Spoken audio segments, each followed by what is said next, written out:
According to the Hindu epic, the Ramayana, a ferocious battle took place in the sky. The demon Ravana struck down the great mythological bird, Jatayu, sending it violently plummeting down to the earth below. When Lord Rama found the wounded creature, he commanded it in Telugu, Lepakshi, arise bird.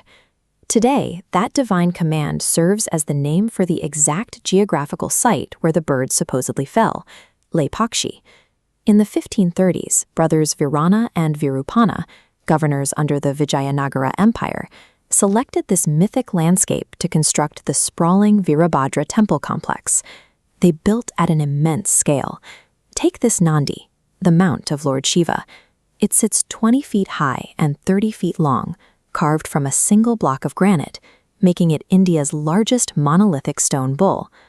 Inside the complex, you find similar proofs of heavy engineering, like this colossal multi-hooded Naga Sivalinga serpent towering over a stone lingam. And then there is the architectural anomaly that draws the thickest crowds, a massive, solid stone pillar that mysteriously hangs suspended, leaving a visible gap right above the floor.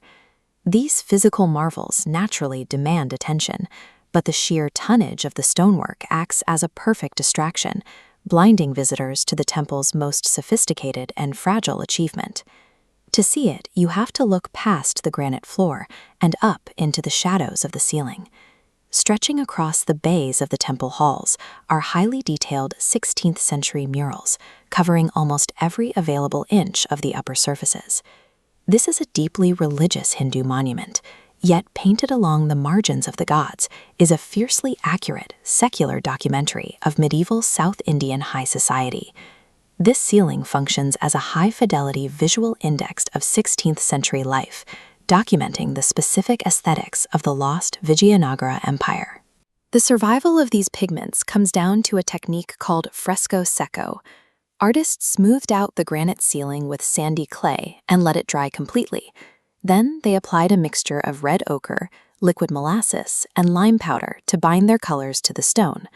The artists used this canvas to paint the divine, including a depiction of Lord Virabhadra measuring 24 by 14 feet, officially the largest single fresco in Asia. But the true value of the temple lies in the background. Surrounding the towering deities is a vast retinue of mortal courtiers, attendants, and musicians. Painters of this era historically had to follow strict religious iconographic rules.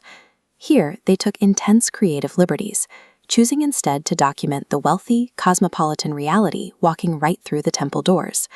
Look closely at these female attendants. The painters meticulously rendered tight-fitting blouses of sheer, diaphanous material. Following the fabric down, trace the precise draping of 6-yard saris, noting how the end piece, the pallu, wraps twice around the body for coverage. This grid isolates 9 distinct faces from the murals. The artists used varied hairstyles, like low buns and elaborate knots, along with intricate pearl strings and heavy ear studs to clearly differentiate the social status of every single woman. Notice the kulavi, the tall conical caps on these male courtiers. Their geometric designs prove an active Persian influence, highlighting the empire's extensive global trade networks. Below, their sharp checkered and striped lower garments perfectly replicate actual weaving patterns produced by local textile guilds. By exercising this artistic freedom, the painters left behind a precise visual record. We know exactly how wealthy and economically sophisticated this empire was because they painted the receipts.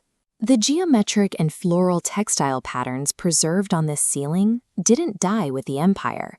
They bled permanently into the broader culture of South India.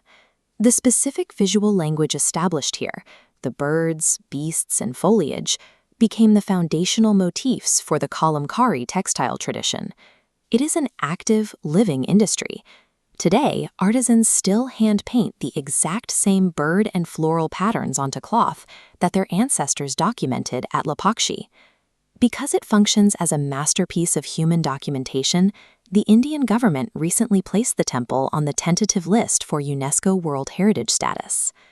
Empires fall and granite eventually crumbles, but at Lepakshi, 16th century life remains pinned to the ceiling in pigment and plaster, preserving the specific textures of a culture long after the people themselves have vanished.